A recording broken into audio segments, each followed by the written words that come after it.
ನಮಸ್ತೆ ವೀಕ್ಷಕರೇ, ನಮ್ಮ ಸೂರ್ಯೋದಯ ಕನ್ನಡ ಯೂಟ್ಯೂಬ್ ಚಾನಲ್ಗೆ ನಿಮಗೆಲ್ಲರಿಗೂ ಆದರದ ಸ್ವಾಗತ. ವೀಕ್ಷಕರೇ, ನೀವು ನಮ್ಮ ಚಾನಲ್ಗೆ ಹೊಸಬರಾಗಿದ್ದರೆ ದಯವಿಟ್ಟು ಸಬ್ಸ್ಕ್ರೈಬ್ ಮಾಡಿ ವಿಡಿಯೋನ ವಾಚ್ ಮಾಡಿ. ಬನ್ನಿ ಕಥೆಯನ್ನು ಪ್ರಾರಂಭಿಸೋಣ. ಮನೆಯ ಯಜಮಾನ ಭಾಸ್ಕರ್ ಮತ್ತು ಅವರ ಪತ್ನಿ ಗೀತಾ ಅವರಿಗೆ ಇಬ್ಬರು ಗಂಡು ಮಕ್ಕಳು. ದೊಡ್ಡವನು ಅರುಣ್, ಚಿಕ್ಕವನು ರಾಹುಲ್. ಅರುಣ್ ಬಹಳ ಶಾಂತ ಸ್ವಭಾವದವನು. ಹಳ್ಳಿಯಲ್ಲೇ ಇದ್ದು ತಂದೆಗೆ ಹೊಲದ ಕೆಲಸದಲ್ಲಿ ಸಹಾಯ ಮಾಡುತ್ತಿದ್ದನು. ಜೊತೆಗೆ ಊರಿನಲ್ಲಿ ಒಂದು ಸಣ್ಣ ದಿನಸಿ ಅಂಗಡಿಯನ್ನು ನಡೆಸುತ್ತಿದ್ದನು. ಅವನ ಪ್ರಾಮಾಣಿಕತೆಗಾಗಿ ಇಡೀ ಊರೇ ಅವನನ್ನು ಗೌರವಿಸುತ್ತಿತ್ತು. ಮತ್ತೊಂದೆಡೆ ಚಿಕ್ಕ ಮಗ ರಾಹುಲ್ ಓದಿನಲ್ಲಿ ಬಹಳ ಚುರುಕು. ಕಠಿಣ ಪರಿಶ್ರಮದಿಂದ ನಗರದಲ್ಲಿ ಒಂದು ದೊಡ್ಡ ಬಹುರಾಷ್ಟ್ರೀಯ ಕಂಪನಿಯಲ್ಲಿ ಉದ್ಯೋಗ ಗಿಟ್ಟಿಸಿಕೊಂಡಿದ್ದನು. ನಗರದಲ್ಲಿದ್ದರೂ ರಾಹುಲ್ನ ಮನಸ್ಸು ಯಾವಾಗಲೂ ತನ್ನ ಕುಟುಂಬದ ಕಡೆಗೆ ಎಳೆಯುತ್ತಿತ್ತು. ಪ್ರತಿ ತಿಂಗಳು ಸಂಬಳ ಬಂದಾಗಲೆಲ್ಲ ತನಗೆ ಬೇಕಾದಷ್ಟು ಹಣವನ್ನು ಮಾತ್ರ ಇಟ್ಟುಕೊಂಡು ಉಳಿದ ಹಣವನ್ನೆಲ್ಲ ತಂದೆಯ ಖಾತೆಗೆ ವರ್ಗಾಯಿಸುತ್ತಿದ್ದನು. ಊರಿನ ಜನರು ಭಾಸ್ಕರ್ ಅವರ ಕುಟುಂಬದ ಬಗ್ಗೆ ಮಾತನಾಡುತ್ತಾ ಭಾಸ್ಕರ್ ಅವರ ಇಬ್ಬರು ಗಂಡು ಮಕ್ಕಳು ಬಂಗಾರದಂತಿದ್ದಾರೆ ಎಂದು ಹೊಗಳುತ್ತಿದ್ದರು. 2017ರ ಆ ಶುಭ ಗಳಿಗೆಯಲ್ಲಿ ಅರುಣ್ಗೆ ಮಾಯಾಳೊಂದಿಗೆ ಮದುವೆ ನಿಶ್ಚಯವಾಯಿತು. ಮಾಯಾ ಮನೆಗೆ ಕಾಲಿಡುತ್ತಿದ್ದಂತೆಯೇ ಆ ಮನೆಯ ಐಶ್ವರ್ಯ ದ್ವಿಗುಣಗೊಂಡಿತು. ಮಾಯಾ ಅಂತಹ ಗುಣವತಿಯಾಗಿದ್ದಳು. ಒಂದು ದಿನ ಮಾಯಾ ಅಡುಗೆ ಮನೆಯಲ್ಲಿ ಕೆಲಸ ಮಾಡುತ್ತಿರುವಾಗ ಗೀತಾ ಹತ್ತಿರ ಬಂದು ಕೇಳಿದಳು, ಅಮ್ಮ, ಅಡುಗೆಗೆ ಇನ್ನು ಏನಾದರೂ ವಿಶೇಷವಾಗಿ ಮಾಡಬೇಕೇ ಅಥವಾ ನಿಮಗೇನಾದರೂ ಬೇರೆ ಬೇಕಿದೆಯೇ? ಗೀತಾ ಹೇಳಿದಳು, ಬೇಡ ಮಗಳೇ, ನಿನ್ನ ಕೈ ರುಚಿಯ ಮುಂದೆ ಯಾವುದೂ ಸಾಟಿ ಇಲ್ಲ. ನೀನು ಮನೆಗೆ ಬಂದ ಮೇಲೆ ಈ ಮನೆಯಲ್ಲಿ ನೆಮ್ಮದಿ ನೆಲೆಸಿದೆ. ನಿನ್ನನ್ನು ಸೊಸೆ ಎಂದು ಕಾಣುವುದಕ್ಕಿಂತ ನನ್ನ ಮಗಳಂತೆ ಕಾಣುತ್ತಿದ್ದೇನೆ. ಮಾಯಾ ಕೆಲಸದ ನಡುವೆಯೂ ಅತ್ತೆ ಮಾವಂದಿರ ಸೇವೆ ಮಾಡುವುದನ್ನು ತಪ್ಪಿಸುತ್ತಿರಲಿಲ್ಲ. ಮಧ್ಯಾಹ್ನ ಅರುಣ್ ಅಂಗಡಿಯಲ್ಲಿ ಒಬ್ಬನೇ ಇದ್ದಾಗ ಅವಳು ಚಹಾ ಮತ್ತು ತಿಂಡಿ ತೆಗೆದುಕೊಂಡು ಹೋಗುತ್ತಿದ್ದಳು. ಅರುಣ್ ಹೇಳುತ್ತಿದ್ದ, ಏಕೆ ಇಷ್ಟೊಂದು ಕಷ್ಟಪಡುತ್ತಿದ್ದೀಯಾ ಮಾಯಾ? ಬಿಸಿಲಿನಲ್ಲಿ ನಡೆದುಕೊಂಡು ಬರಲು ನಿನಗೆ ಆಯಾಸವಾಗುವುದಿಲ್ಲವೇ? ಆಗ ಮಾಯಾ, ನೀವು ಇಡೀ ದಿನ ಕೆಲಸ ಮಾಡಿ ದಣಿದಿರುತ್ತೀರಿ. ನಿಮ್ಮ ಸೇವೆ ಮಾಡುವುದೇ ನನಗೆ ಖುಷಿ. ಇದರಲ್ಲಿ ಕಷ್ಟವೇನಿದೆ ಎಂದು ಹೇಳುತ್ತಿದ್ದಳು. ರಾಹುಲ್ ಹಬ್ಬದ ಸಮಯದಲ್ಲಿ ಅಥವಾ ರಜೆಗೆ ಊರಿಗೆ ಬಂದಾಗ ಇಡೀ ಮನೆಯೇ ಒಂದು ಹಬ್ಬದ ವಾತಾವರಣದಂತೆ ಇರುತ್ತಿತ್ತು. ರಾಹುಲ್ ಮತ್ತು ಮಾಯಾ ನಡುವೆ ಸ್ನೇಹದ ಬಾಂಧವ್ಯವಿತ್ತು. ರಾಹುಲ್ ನಗರದಿಂದ ಬಂದಾಗ ಮಾಯಾ ಅವನಿಗೆ ಇಷ್ಟವಾದ ತಿನಿಸುಗಳನ್ನು ತಯಾರಿಸಿ ಅವನ ಕಷ್ಟ ಸುಖಗಳನ್ನು ವಿಚಾರಿಸುತ್ತಿದ್ದಳು. ರಾಹುಲ್ ಹೇಳುತ್ತಿದ್ದ, ಅತ್ತಿಗೆ, ನಗರದ ಜೀವನದಲ್ಲಿ ಈ ಶಾಂತಿಯಲ್ಲಿದೆ. ನಿಮ್ಮ ಕೈಯ ಅಡುಗೆ ತಿಂದರೆ ಎಂತಹ ದಣಿವು ಕೂಡ ಮಾಯವಾಗುತ್ತದೆ. ಮಾಯಾ ಹೇಳುತ್ತಿದ್ದಳು, ನೀವು ಮನೆಗೆ ಬಂದಿದ್ದೀರಿ ಅಂದ ಮೇಲೆ ಇನ್ನು ಕೆಲವು ದಿನಗಳ ಕಾಲ ಆರಾಮವಾಗಿರಿ ರಾಹುಲ್. ನಿಮ್ಮ ಆರೋಗ್ಯದ ಬಗ್ಗೆಯೂ ಕಾಳಜಿ ಇರಲಿ. ಹೀಗೆ ಪ್ರೀತಿ ವಿಶ್ವಾಸದಿಂದ ಕೂಡಿದ ಆ ಕುಟುಂಬದಲ್ಲಿ ಮದುವೆಯಾದ 1 ವರ್ಷಕ್ಕೆ ಮಾಯಾ ಮುದ್ದಾದ ಮಗುವಿಗೆ ಜನ್ಮ ನೀಡಿದಾಗ ಸಂತೋಷವು ಶಿಖರವನ್ನು ತಲುಪಿತ್ತು. ಎಲ್ಲರೂ ಆ ಮಗುವನ್ನು ನೋಡಿ ಕಣ್ತುಂಬಿಸಿಕೊಳ್ಳುತ್ತಿದ್ದರು. ಆ ಕುಟುಂಬದ ಸುಖಮಯ ಜೀವನ ಎಲ್ಲರಿಗೂ ಮಾದರಿಯಾಗಿತ್ತು. ಆ ಸಂತೋಷದ ಭವನದಲ್ಲಿ ಕತ್ತಲು ಕವಿಯುವ ಮುನ್ನ ಪರಿಸರವೂ ಕೂಡ ಒಂದಿಷ್ಟು ಬದಲಾಗತೊಡಗಿತ್ತು. ಜುಲೈ ತಿಂಗಳಿನ ಆ ದಿನ ಆಕಾಶದಲ್ಲಿ ಮೋಡಗಳು ಕಪ್ಪಾಗಿ ಸುತ್ತಿಕೊಂಡಿದ್ದವು. ಗಾಳಿಯಲ್ಲಿ ತೇವಾಂಶ ಹೆಚ್ಚಾಗಿ ಮಣ್ಣಿನ ಸುವಾಸನೆ ಮಿತಿ ಮೀರಿತ್ತು. ಅಂದು ಬೆಳಿಗ್ಗೆಯಿಂದಲೇ ಜಿಟಿ ಜಿಟಿ ಮಳೆ ಶುರುವಾಗಿತ್ತು. ಭಾಸ್ಕರ್ ಮತ್ತು ಗೀತಾದೇವಿಯ ಆ ಪುಟ್ಟ ಸಂಸಾರದಲ್ಲಿ ಅಂದು ಎಲ್ಲವೂ ಮಾಮೂಲಾಗಿ ಇತ್ತು. ಮಾಯಾ ಅಡುಗೆ ಮನೆಯಲ್ಲಿ ಅರುಣ್ಗೆ ತುಂಬ ಇಷ್ಟವಾದ ಬಿಸಿ ಬಿಸಿ ಪಕೋಡಗಳನ್ನು ತಯಾರಿಸುತ್ತಿದ್ದಳು. ಮಳೆ ಜೋರಾಗುತ್ತಿದೆ. ಅರುಣ್ ಹೊಲದಿಂದ ಇನ್ನೂ ಬಂದಿಲ್ಲವಲ್ಲ ಎಂದು ಮಾಯಾ ಆಗಾಗ ಕಿಟಕಿಯ ಕಡೆಗೆ ನೋಡುತ್ತಾ ಆತಂಕದಿಂದ ಹೇಳುತ್ತಿದ್ದಳು. ಅವಳ ಮನಸ್ಸಿಗೆ ಏನೋ ಒಂದು ರೀತಿಯ ಅಶಾಂತಿ ಕಾಡುತ್ತಿತ್ತು. ಅರುಣ್ ಎಂದು ಇಷ್ಟು ತಡವಾಗಿ ಬಂದವನಲ್ಲ. ಗೀತಾ ಅವಳನ್ನು ಸಮಾಧಾನಪಡಿಸುತ್ತಾ, ಇರ್ಲಿ ಮಗಳೇ, ಮಳೆಗಾಲದ ಕೆಲಸ ಅಲ್ವಾ, ಸ್ವಲ್ಪ ತಡವಾಗಬಹುದು. ಅವನು ಬರುವಷ್ಟರಲ್ಲಿ ನೀನು ಬಿಸಿ ಬಿಸಿ ಚಹಾ ಸಿದ್ಧ ಮಾಡು, ಅವನಿಗೂ ಇಷ್ಟವಾಗುತ್ತೆ ಎಂದರು. ಅಷ್ಟರಲ್ಲಿ ಮನೆಯ ಕದವನ್ನು ಯಾರೋ ಆತುರದಿಂದ ಬಡಿದಂತಾಯಿತು. ಮಾಯಾ ಓಡಿ ಹೋಗಿ ಬಾಗಿಲು ತೆಗೆದಳು. ಅಂಗಳದಲ್ಲಿ ಊರಿನ ಕೆಲವು ಮಂದಿ ನಿಂತಿದ್ದರು. ಅವರ ಮುಖದಲ್ಲಿನ ಗಾಬರಿ ಮತ್ತು ಮೌನ ಯಾವುದೋ ಭೀಕರ ಸುದ್ದಿಯನ್ನು ಹೊತ್ತು ತಂದಿದೆ ಎಂಬುದು ಮಾಯಾಳಿಗೆ ಕ್ಷಣಾರ್ಧದಲ್ಲಿ ಅರ್ಥವಾಯಿತು. ಒಬ್ಬ ನೆರೆಯವನು ಹೈರಾಣಾಗಿ ಉಸಿರು ಕಟ್ಟಿದ ಧ್ವನಿಯಲ್ಲಿ ಹೇಳಿದ, ಭಾಸ್ಕರಣ್ಣ, ಬೇಗ ಬನ್ನಿ. ಅರುಣ್ ಹೊಲದ ಬದಿಯಲ್ಲಿ ಬಿದ್ದಿದ್ದಾನೆ. ಅವರ ಮಾತು ಆ ಮನೆಯ ಅಡಿಪಾಯವನ್ನೇ ಅಲ್ಲಾಡಿಸಿತು. ಭಾಸ್ಕರ್ ಅವರ ಕೈಯಲ್ಲಿದ್ದ ದೀಪ ಕೆಳಗೆ ಬಿದ್ದು ನಂದಿ ಹೋಯಿತು. ಗೀತಾದೇವಿ ಗಟ್ಟಿಯಾಗಿ ಕಿರುಚುತ್ತಾ ಹೊರಗೆ ಓಡಿದರು. ಮಾಯಾ ಮರದ ಬೊಂಬೆಯಂತೆ ನಿಂತು ಬಿಟ್ಟಳು. ಅವಳ ಎದೆಯ ಹೃದಯದ ಬಡಿತ ನಿಂತಂತಾಯಿತು. ಎಲ್ಲರೂ ಮಳೆಯನ್ನು ಲೆಕ್ಕಿಸದೆ ಅರುಣ್ ಇದ್ದ ಹೊಲದ ಕಡೆಗೆ ಓಡಿದರು. ಹೊಲದ ಬದಿಯಲ್ಲಿ ಒಂದು ಮರದ ಕೆಳಗೆ ಅರುಣ್ ಮಲಗಿದ್ದ. ಅವನ ಮುಖ ನೀಲಿ ಬಣ್ಣಕ್ಕೆ ತಿರುಗಿತ್ತು. ಭಾಸ್ಕರ್ ಅವನ ನಾಡಿಯನ್ನು ಹಿಡಿದು ನೋಡಿದರು. ದೇಹ ತಣ್ಣಗಾಗಿತ್ತು. ಅರುಣ್, ಕಣ್ಣು ತೆರೆ ಮಗನೇ ಎಂದು ಭಾಸ್ಕರ್ ಅಳುತ್ತಾ ಕೂಗಿದರು. ಆ ಮಳೆಯ ಸದ್ದು ಅರುಣ್ನ ಮೌನವನ್ನು ಇನ್ನಷ್ಟು ಭಯಾನಕವಾಗಿಸಿತು. ಹಳ್ಳಿಯವರು ಅವನನ್ನು ತಕ್ಷಣವೇ ಹತ್ತಿರದ ಸರ್ಕಾರಿ ಆಸ್ಪತ್ರೆಗೆ ಕೊಂಡೊಯ್ದರು. ಆಸ್ಪತ್ರೆಯ ಕಾರಿಡಾರ್ನಲ್ಲಿ ಮಾಯಾಳ ಆಕ್ರಂದನ ಕೇಳಿಸುತ್ತಿತ್ತು. ಅವಳು ತನ್ನ ಪತಿಯ ಕೈ ಹಿಡಿದು, ನೋಡಿ ಇವರು ಏನು ಮಾತನಾಡುತ್ತಿಲ್ಲ, ದಯವಿಟ್ಟು ಇವರನ್ನು ಉಳಿಸಿಕೊಡಿ ಎಂದು ವೈದ್ಯರ ಬಳಿ ಅಂಗಲಾಚುತ್ತಿದ್ದಳು. ವೈದ್ಯರು ಅರುಣನ್ನು ಪರೀಕ್ಷಿಸಿ ನಿರಾಶೆಯಿಂದ ತಲೆಯಾಡಿಸಿದರು. ನೀವು ತಡವಾಗಿ ಬಂದಿದ್ದೀರಿ. ಹಾವಿನ ವಿಷ ಇಡೀ ದೇಹದಲ್ಲಿ ಹರಡಿಬಿಟ್ಟಿದೆ. ಅವನನ್ನು ಉಳಿಸಿಕೊಳ್ಳಲು ಸಾಧ್ಯವಾಗಲಿಲ್ಲ. ವೈದ್ಯರ ಮಾತನ್ನು ಕೇಳಿ ಎಲ್ಲರೂ ಕುಸಿದು ಬಿದ್ದರು. ಗೀತಾಳ ಆಕ್ರಂದನ ಆಸ್ಪತ್ರೆಯ ಗೋಡೆಗಳನ್ನು ನಡುಗಿಸಿತು. ಭಾಸ್ಕರ್ ಅವರು ಗೋಡೆಗೆ ಬೆನ್ನು ಹಾಕಿ ಕುಳಿತರು. ಅವರ ಕಣ್ಣಲ್ಲಿ ಕಣ್ಣೀರಿಗಿಂತ ಹೆಚ್ಚಾಗಿ ಶೂನ್ಯವಿತ್ತು. ಆದರೆ ಎಲ್ಲರಿಗಿಂತ ದಯನೀಯ ಸ್ಥಿತಿ ಮಾಯಾಳದು. ಅವಳು ತನ್ನ ಮಗುವನ್ನು ಎದೆಗೆ ಅಪ್ಪಿಕೊಂಡು ಪತಿಯ ಶವದ ಪಕ್ಕದಲ್ಲಿ ಮೌನವಾಗಿ ಕುಳಿತಿದ್ದಳು. ಅವಳ ಕಣ್ಣಲ್ಲಿ ನೀರು ಕೂಡ ಬರದಷ್ಟು ಆಘಾತ ಅವಳನ್ನು ಕಾಡಿತು. ಅವಳ ಮನಸ್ಸಿನಲ್ಲಿ ಕೇವಲ ಒಂದೇ ಒಂದು ಪ್ರಶ್ನೆ ಪ್ರತಿಧ್ವನಿಸುತ್ತಿತ್ತು. ಕೆಲವು ನಿಮಿಷಗಳ ಹಿಂದಷ್ಟೇ ಪಕೋಡ ತಿನ್ನಲು ಕಾಯುತ್ತಿದ್ದವನು ಈಗ ಯಾಕೆ ಮೌನವಾಗಿದ್ದಾನೆ? ನಾನು ಮಗಳಂತೆ ಬಂದ ಮನೆ, ಇಂದು ನನ್ನ ಪತಿಯನ್ನೇ ಕಸಿದುಕೊಂಡಿದ್ದೆ. ಆ ದಿನದ ನಂತರ ಆ ಮನೆಯ ಪ್ರತಿಯೊಂದು ಮೂಲೆಯಲ್ಲೂ ಒಂದು ರೀತಿಯ ಸಾವಿನ ಮೌನ ಆವರಿಸಿಕೊಂಡಿತ್ತು. ಅರುಣ್ ಹೋದ ಮೇಲೆ ಮಾಯಾ ಆ ಮನೆಯಲ್ಲಿ ಒಬ್ಬಂಟಿಯಾದಳು. ಮಳೆಯ ಸದ್ದು ಈಗ ಅವಳಿಗೆ ಸಂಗೀತದಂತೆ ಕೇಳುತ್ತಿರಲಿಲ್ಲ. ಅದು ಅವಳ ಸಂಸಾರದ ಸರ್ವನಾಶದ ಹಾಡಿನಂತೆ ಕೇಳಿಸುತ್ತಿತ್ತು. ಪತಿ ಇಲ್ಲದ ಬದುಕು, ಕೈಯಲ್ಲಿ ಪುಟ್ಟ ಮಗು. ಅವಳ ಕನಸುಗಳು ಆ ದಿನದ ಮಳೆಯಲ್ಲಿ ನೆನೆದು ಕರಗಿ ಹೋಗಿದ್ದವು. ಆಕಾಶದಲ್ಲಿ ಮೋಡಗಳು ಮಳೆ ಸುರಿಸುತ್ತಿದ್ದವು. ಆದರೆ ಮಾಯಾಳ ಜೀವನದಲ್ಲಿ ಕೇವಲ ಕಣ್ಣೀರಿನ ಮಳೆಯಷ್ಟೇ ಉಳಿದುಕೊಂಡಿತ್ತು. ಇದು ಕೇವಲ ಒಬ್ಬ ವ್ಯಕ್ತಿಯ ಸಾವಾಗಿರಲಿಲ್ಲ. ಅದು ಒಂದು ಸುಂದರ ಕುಟುಂಬದ ಕನಸುಗಳ ಅಂತ್ಯವಾಗಿತ್ತು. ಅರುಣ ಮರಣದ ನಂತರ ಆ ಮನೆಯಲ್ಲಿದ್ದ ಬೆಳಕು ಸಂಪೂರ್ಣವಾಗಿ ಆರಿಹೋಗಿತ್ತು. ಆದರೆ ವಿಧಿಯ ಕ್ರೂರ ಆಟ ಅಲ್ಲಿಗೆ ಮುಗಿಯಲಿಲ್ಲ. ಅರುಣ್ ಹೋದ ಕೆಲವೇ ದಿನಗಳಲ್ಲಿ ಸಮಾಜವೆಂಬ ಕ್ರೂರ ಮೃಗ ತನ್ನ ನಾಲಿಗೆಯನ್ನು ಹೊರಹಾಕಲು ಪ್ರಾರಂಭಿಸಿತು. ಊರಿನ ಜನರು ಅರುಣ್ ಮನೆಯ ಬಾಗಿಲಿಗೆ ಬಂದು ಸಾಂತ್ವನ ಹೇಳುವ ನೆಪದಲ್ಲಿ ಮಾಯಾಳ ಬದುಕನ್ನು ನರಕವನ್ನಾಗಿಸುವ ಮಾತುಗಳನ್ನು ಆಡತೊಡಗಿದರು. ಒಂದು ದಿನ ಗೀತಾ ಅಂಗಳದಲ್ಲಿ ಕುಳಿತಿದ್ದಾಗ ನೆರೆಯ ಮನೆಯ ಮಹಿಳೆಯರು ಬಂದರು. ಅವರು ಗೀತಾಳ ಕಿವಿಯಲ್ಲಿ ವಿಷ ತುಂಬಲು ಪ್ರಾರಂಭಿಸಿದರು. ನೋಡಿ ಗೀತಾ ಅಕ್ಕ, ಈ ಹುಡುಗಿ ಈ ಮನೆಗೆ ಕಾಲಿಟ್ಟ ಮೇಲೇನೆ ನಿಮ್ಮ ಮನೆಯಲ್ಲಿ ಅಶುಭ ಶುರುವಾಗಿದ್ದು. ಅಕಾಲದಲ್ಲಿ ಮಗನನ್ನು ಕಳೆದುಕೊಂಡಿದ್ದೀರಿ ಎಂದರೆ ಅದಕ್ಕೆಲ್ಲ ಈಕೆಯೇ ಕಾರಣ. ಇಂತಹ ಸೊಸೆಯನ್ನು ಇಟ್ಟುಕೊಂಡರೆ ಮನೆಯಲ್ಲಿ ನೆಮ್ಮದಿ ಇರುತ್ತಾ ಎಂದರು. ಆ ಮಾತುಗಳು ಗೀತಾ ಅವರ ಹೃದಯಕ್ಕೆ ಚೂರಿಯಂತೆ ಚುಚ್ಚಿದವು. ಮಗನನ್ನು ಕಳೆದುಕೊಂಡ ನೋವಿನಲ್ಲಿ ಬಳಲುತ್ತಿದ್ದ ಅವರಿಗೆ ಆ ಕ್ಷಣದಲ್ಲಿ ಮಾಯಾಳೆ ಎಲ್ಲ ಕಷ್ಟಗಳ ಮೂಲವೆಂಬಂತೆ ಕಾಣತೊಡಗಿದಳು. ಸಮಾಜದ ಈ ನಿರಂತರ ಟೀಕೆಗಳು ಗೀತಾ ಅವರ ಮನಸ್ಸನ್ನು ವಿಷಪೂರಿತಗೊಳಿಸಿದವು. ಮಾಯಾ ಗಂಡನನ್ನು ಕಳೆದುಕೊಂಡ ದುಃಖದಲ್ಲಿಯೂ ಅತ್ತೆ ಮಾವಂದಿರ ಸೇವೆ ಮಾಡುವುದನ್ನು ನಿಲ್ಲಿಸಿರಲಿಲ್ಲ. ಆದರೆ ಅವಳ ಪ್ರತಿ ಕೆಲಸದಲ್ಲೂ ಗೀತಾ ಈಗ ತಪ್ಪು ಹುಡುಕುತ್ತಿದ್ದರು. ಒಂದು ದಿನ ಮಾಯಾ ಚಹಾವನ್ನು ತಂದು ಅತ್ತೆಗೆ ಕೊಟ್ಟಳು.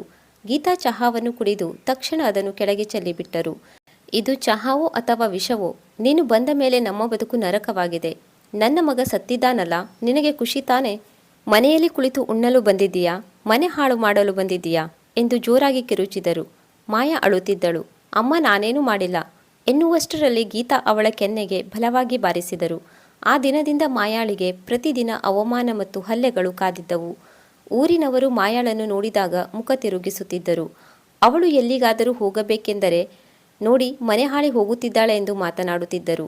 ಈ ಮಾತುಗಳು ಮನೆಯ ಒಳಗಿನ ಗೋಡೆಗಳಿಗೂ ತಲುಪುತ್ತಿದ್ದವು. ಒಂದು ದಿನ ಮಾಯಾಳ ಮಗು ಹಸಿವಿನಿಂದ ಜೋರಾಗಿ ಅಳುತ್ತಿತ್ತು. ಮಾಯಾ ಮಗುವನ್ನು ಸಮಾಧಾನಪಡಿಸುತ್ತಿದ್ದಳು.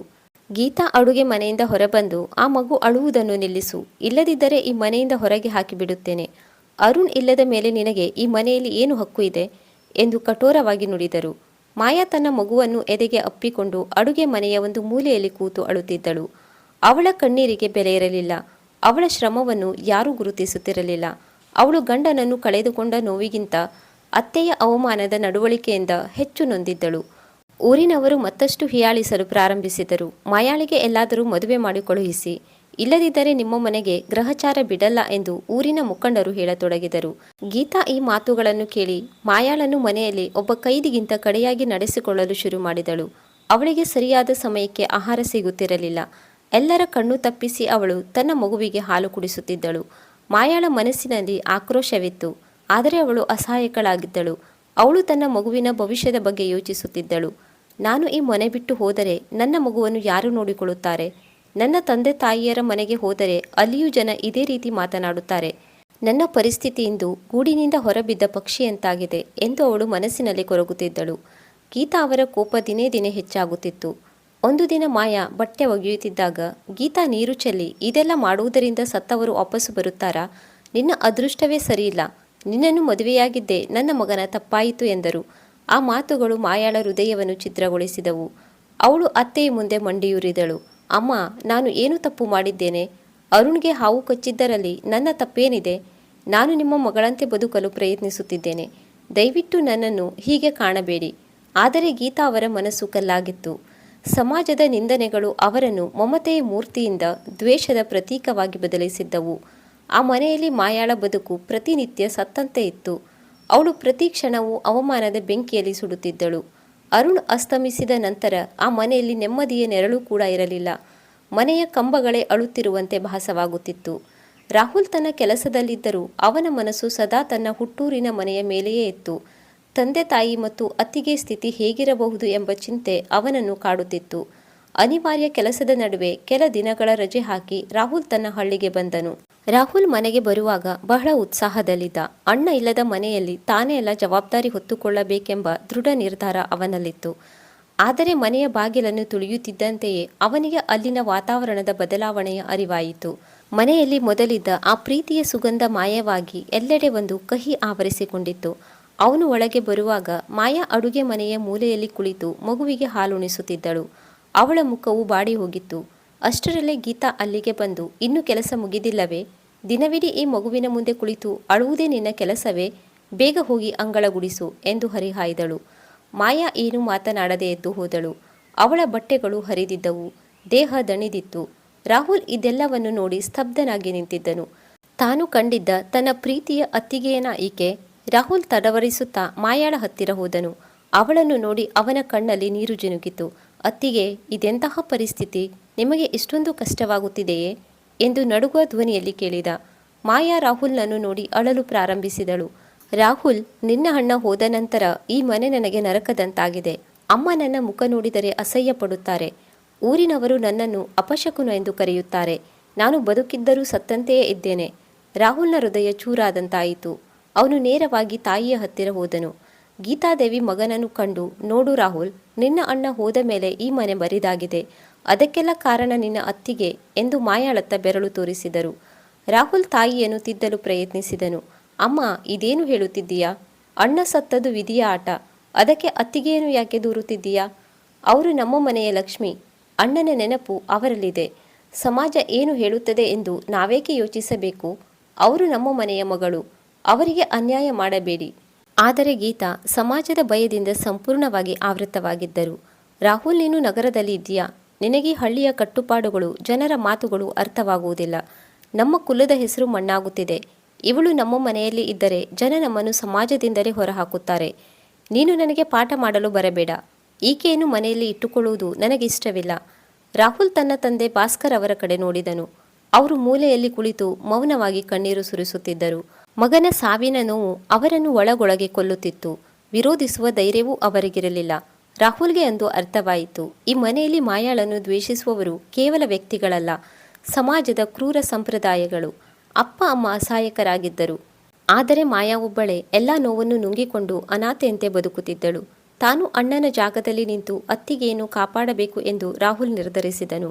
ಆದರೆ ಅಂದು ರಾತ್ರಿ ಅವಳು ಅನುಭವಿಸುತ್ತಿದ್ದ ಯಾತನೆಯನ್ನು ನೋಡಿ ರಾಹುಲ್ ಅಂದು ನಿದ್ರೆ ಮಾಡಲಿಲ್ಲ. ಅವನಿಗೆ ಅರಿವಾಯಿತು, ತನ್ನ ತಾಯಿಯನ್ನು ತಿದ್ದಲು ಹೋಗಿ ಮಾಯಾಳನ್ನು ಬಲಿ ಕೊಡಲು ಸಾಧ್ಯವಿಲ್ಲ. ಅಮ್ಮ ಸಮಾಜದ ದಾಸಿಯಾಗಿದ್ದಾರೆ. ನಾನು ಮನುಷ್ಯತ್ವದ ರಕ್ಷಕನಾಗಬೇಕು ಎಂದುಕೊಂಡನು. ರಾಹುಲ್ನ ಆಗಮನ ಕೇವಲ ಭೇಟಿಯಾಗಿರಲಿಲ್ಲ, ಅದು ಮುಂದಿನ ಒಂದು ದೊಡ್ಡ ಕ್ರಾಂತಿಯ ಮೊದಲ ಹೆಜ್ಜೆಯಾಗಿತ್ತು. ಆ ಮನೆಯಲ್ಲಿ ಮಾಯಾಳು ಅನುಭವಿಸುತ್ತಿದ್ದ ಪ್ರತಿಯೊಂದು ಕಣ್ಣೀರಿನ ಹನಿಗೂ ರಾಹುಲ್ ಉತ್ತರ ಹುಡುಕಬೇಕಿತ್ತು. ಮನೆಯಲ್ಲಿ ಪ್ರತಿದಿನವೂ ಮಾಯಾ ಅನುಭವಿಸುತ್ತಿದ್ದ ಅವಮಾನ, ಅತ್ತೆಯ ನಿಂದನೆ ಮತ್ತು ಊರಿನ ಜನರ ಹೀಯಾಳಿಕೆಯನ್ನು ರಾಹುಲ್ ಕಣ್ಣಾರೆ ಕಂಡಿದ್ದನು. ಒಂದು ದಿನ ಮಧ್ಯಾಹ್ನ ಮನೆಯ ಅಂಗಳದಲ್ಲಿ ಮಾಯಾ ತನ್ನ ಪುಟ್ಟ ಮಗುವಿಗೆ ಹಾಲು ಕುಡಿಸುತ್ತಾ ಕಣ್ಣೀರು ಸುರಿಸುತ್ತಾ ಕುಳಿತಿದ್ದಳು. ಅವಳಿಗೆ ಬದುಕಿನಲ್ಲಿ ಯಾವ ಆಸೆಯೂ ಇರಲಿಲ್ಲ. ರಾಹುಲ್ ಮನೆಯ ಮೇಲಿನ ಅಂತಸ್ತಿನಲ್ಲಿ ಕುಳಿತು ಕೆಲಸದ ನೆಪದಲ್ಲಿ ಫೋನ್ ನೋಡುತ್ತಿದ್ದರೂ ಅವನ ಮನಸ್ಸು ಕೆಳಗೆ ಸಂಕಟ ಅನುಭವಿಸುತ್ತಿದ್ದ ಮಾಯಾಳ ಮೇಲೆಯೇ ಇತ್ತು. ಇದ್ದಕ್ಕಿದ್ದಂತೆ ಕೆಳಗಿನಿಂದ ಗೀತಾಳ ಕಠೋರವಾದ ಧ್ವನಿ ಕೇಳಿಸಿತು. ನಿನಗೆ ಅಡುಗೆ ಮಾಡಲು ಬರುವುದಿಲ್ಲವೇ? ನಿನ್ನ ಹಣೆ ಬರಹವೇ ಸರಿಯಿಲ್ಲ. ಈಗ ಮಗುವಿನ ಗಲಾಟೆ ಬೇರೆ. ಸಾಯುವ ದಾರಿ ನೋಡ್ಕೋಬಾರ್ದೆ ಎಂಬ ಅತ್ತೆಯ ಕರ್ಕಶ ಧ್ವನಿ ರಾಹುಲ್ನ ಕಿವಿಗೆ ಬಿದ್ದಾಗ ಅವನ ಮೈಯಲ್ಲಿ ರಕ್ತ ಕುದಿಯತೊಡಗಿತು. ರಾಹುಲ್ ವೇಗವಾಗಿ ಮೆಟ್ಟಿಲಿಳಿದು ಕೆಳಗೆ ಬಂದ. ಮಾಯಾ ಅಳುತ್ತಲೇ ಎದ್ದು ಬಟ್ಟೆ ತೊಳೆಯಲು ಮುಂದಾದಳು. ರಾಹುಲ್ ಅವಳ ಹತ್ತಿರ ಹೋಗಿ ಗಟ್ಟಿಯಾದ ಧ್ವನಿಯಲ್ಲಿ ಕರೆದ, ಅತ್ತಿಗೆ ಇಲ್ಲಿ ಬನ್ನಿ. ಮಾಯಾ ಬೆಚ್ಚಿ ಬಿದ್ದು ರಾಹುಲ್ನನ್ನು ನೋಡಿದಳು. ಅವನ ಮುಖದಲ್ಲಿ ಮೊದಲ ಬಾರಿಗೆ ಅಷ್ಟೊಂದು ಆಕ್ರೋಶ ಮತ್ತು ದೃಢತೆ ಕಾಣುತ್ತಿತ್ತು. ಇಬ್ಬರು ಮನೆಯ ಒಂದು ಮೂಲೆಯಲ್ಲಿ ನಿಂತರು. ರಾಹುಲ್ ಹೇಳಿದ, ಅತ್ತಿಗೆ, ಇನ್ನು ಎಷ್ಟು ದಿನ ಈ ನರಕದಲ್ಲಿ ನೀವು ನರಳುತ್ತೀರಿ? ನಿಮ್ಮ ಮಗುವಿನ ಭವಿಷ್ಯದ ಬಗ್ಗೆಯಾದರೂ ಒಮ್ಮೆ ಯೋಚಿಸಿ. ಇಲ್ಲಿ ನೀವು ಬದುಕುತ್ತಿಲ್ಲ, ದಿನ ದಿನಕ್ಕೂ ಸಾಯುತ್ತಿದ್ದೀರಿ. ರಾಹುಲ್, ನಿನಗೆ ಗೊತ್ತಿಲ್ಲ, ನಾನು ಇಲ್ಲಿಂದ ಹೋದರೆ ಊರಿನವರು ಏನು ಮಾತನಾಡುತ್ತಾರೆ? ಅಪ್ಪ ಅಮ್ಮನಿಗೆ ಇನ್ನಷ್ಟು ಅವಮಾನವಾಗುತ್ತದೆ. ನಾನು ಎಲ್ಲಿಗೆ ಹೋಗಲಿ ರಾಹುಲ್? ನನ್ನ ಗಂಡನ ಮನೆ ಇದು. ನಾನು ಇಲ್ಲಿಯೇ ಕೊನೆಗಾಣಬೇಕು ಎಂದು ಮಾಯಾ ಹೇಳಿದಾಗ ರಾಹುಲ್ ಹೇಳಿದ, ಇದು ಮನೆಯಲ್ಲ ಅತ್ತಿಗೆ, ಇದು ನಿಮ್ಮ ಪಾಲಿನ ಸ್ಮಶಾನ. ಮನೆ ಅಂದರೆ ಗೌರವ ಇರಬೇಕು, ಪ್ರೀತಿ ಇರಬೇಕು. ಸಮಾಜದ ಭಯದಿಂದ ನನ್ನ ಅತ್ತಿಗೆಯನ್ನು ಇಲ್ಲಿ ಕಳೆದುಕೊಳ್ಳಲು ನಾನು ಸಿದ್ಧನಿಲ್ಲ. ನಾನು ನಾಳೆ ಬೆಳಿಗ್ಗೆಯೇ ಕೆಲಸಕ್ಕೆ ಹಿಂತಿರುಗುತ್ತಿದ್ದೇನೆ. ನೀವು ನನ್ನ ಜೊತೆ ಬರುತ್ತಿದ್ದೀರಿ. ಇದು ನನ್ನ ಆದೇಶ, ನನ್ನ ವಿನಂತಿ ಕೂಡ. ಮಾಯಾ ತಬ್ಬಿಬ್ಬಾದಳು. ನಿನ್ನ ಜೊತೆ ನಗರಕ್ಕೆ ಬಂದರೆ ಜನ ನಿನ್ನನ್ನು ಸಹ ಬಿಡುವುದಿಲ್ಲ ರಾಹುಲ್. ನಿನ್ನ ಉದ್ಯೋಗ, ನಿನ್ನ ಜೀವನ ಎಲ್ಲವೂ ಹಾಳಾಗುತ್ತದೆ. ಆಗ ರಾಹುಲ್ ದೃಢವಾಗಿ ಹೇಳಿದ, ಯಾರೇ ಏನೇ ಅಂದುಕೊಳ್ಳಲಿ, ನನಗೆ ನನ್ನ ಅತ್ತಿಗೆ ಮತ್ತು ನನ್ನ ಅಣ್ಣನ ಮಗುವಿನ ಪ್ರಾಣ ಮುಖ್ಯ. ಸಮಾಜದ ಬಾಯಿಗೆ ಬೀಗ ಹಾಕಲು ನನ್ನಿಂದ ಆಗುವುದಿಲ್ಲ. ಆದರೆ ನನ್ನವರನ್ನು ರಕ್ಷಿಸಲು ನಾನು ಯಾರನ್ನು ಬೇಕಾದರೂ ಎದುರಿಸುತ್ತೇನೆ. ನೀವು ತಯಾರಾಗಿ, ನಾವು ನಾಳೆ ಹೊರಡಬೇಕು. ಅಂದು ರಾತ್ರಿ ಮನೆಯಲ್ಲಿ ಯಾರೂ ನಿದ್ರಿಸಲಿಲ್ಲ. ಮಾಯಾ ತನ್ನ ಬಟ್ಟೆಗಳನ್ನು ಒಂದು ಸಣ್ಣ ಬ್ಯಾಗ್ನಲ್ಲಿ ತುಂಬಿದಳು. ಅವಳ ಮಗುವಿಗೆ ಏನೂ ಅರಿವಿರಲಿಲ್ಲ. ಆದರೆ ಆ ಮನೆ ಬಿಟ್ಟು ಹೋಗುವುದು ಅವಳಿಗೆ ಅನಿವಾರ್ಯವಾಗಿತ್ತು. ಮರುದಿನ ಬೆಳಿಗ್ಗೆ ರಾಹುಲ್ ತನ್ನ ಬ್ಯಾಗ್ ಹಿಡಿದುಕೊಂಡು ಮನೆಯ ಮುಖ್ಯ ದ್ವಾರಕ್ಕೆ ಬಂದ. ಮಾಯಾ ಮಗುವನ್ನು ಎದೆಗೆ ಅಪ್ಪಿಕೊಂಡು ಹೊರಬರುತ್ತಿದ್ದಳು. ಗೀತಾ ಅಡುಗೆ ಮನೆಯಿಂದ ಹೊರಬಂದು, ಎಲ್ಲಿಗೆ ಹೋಗುತ್ತಿದ್ದೀರಾ ಎಂದು ಪ್ರಶ್ನಿಸಿದರು. ರಾಹುಲ್ ತಾಯಿಯ ಕಣ್ಣನ್ನು ನೇರವಾಗಿ ನೋಡುತ್ತಾ ಹೇಳಿದ, ಅಮ್ಮ, ಅತ್ತಿಗೆಯನ್ನು ನನ್ನ ಜೊತೆ ನಗರಕ್ಕೆ ಕರೆದೊಯ್ಯುತ್ತಿದ್ದೇನೆ. ಈ ಮನೆಯಲ್ಲಿ ಅವರಿಗೆ ಕಿಂಚಿತ್ತೂ ಗೌರವವಿಲ್ಲ. ಕೇವಲ ನಿಂದನೆ, ಅವಮಾನ ಸಿಗುತ್ತಿದೆ. ಮನುಷ್ಯತ್ವಕ್ಕಿಂತ ಸಮಾಜದ ಕಟ್ಟುಪಾಡುಗಳೇನು ದೊಡ್ಡದಲ್ಲ. ಭಾಸ್ಕರ್ ದಿಗಿಲುಕೊಂಡು ನಿಂತಿದ್ದರು. ಗೀತಾದೇವಿ ಸಿಟ್ಟಿನಿಂದ ಕಿರುಚಿದರು.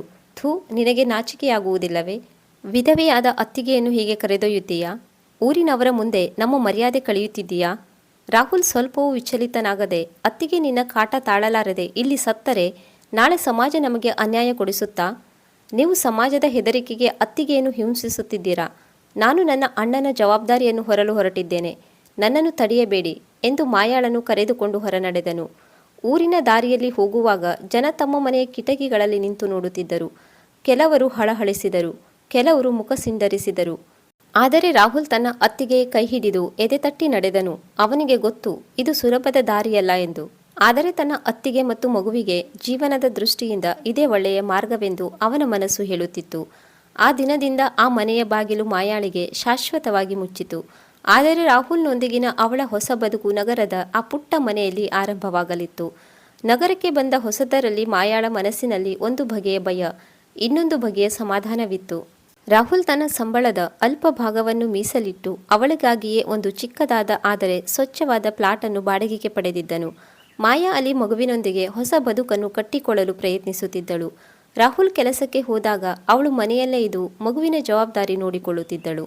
ರಾಹುಲ್ ಮಾಯಾಳನ್ನು ತನ್ನ ಅತ್ತಿಗೆಯಂತೆಯೇ ಅತ್ಯಂತ ಗೌರವದಿಂದ ಕಾಣುತ್ತಿದ್ದನು. ಅವಳ ಮಾತಿಗೆ ಮರ್ಯಾದೆ ಕೊಡುತ್ತಿದ್ದನು. ಮನೆಗೆ ಬೇಕಾದ ವಸ್ತುಗಳನ್ನು ತರುವಾಗ ಮಾಯಾಳನ್ನು ಕೇಳಿಯೇ ತರುತ್ತಿದ್ದನು. ಅವಳಿಗೊಂದು ಅಸ್ತಿತ್ವ, ಗೌರವ ಸಿಗಬೇಕೆಂಬುದು ಅವನ ಆಸೆಯಾಗಿತ್ತು. ಆದರೆ ಹಳ್ಳಿಯ ದೂಷಣೆಗಳನ್ನು ತಪ್ಪಿಸಿಕೊಂಡು ಬಂದರೂ ನಗರದ ಚೌಕಟ್ಟಿನಲ್ಲಿರುವ ಜನರ ಮನಸ್ಥಿತಿ ಅಷ್ಟೇನೂ ಬದಲಾಗಿರಲಿಲ್ಲ.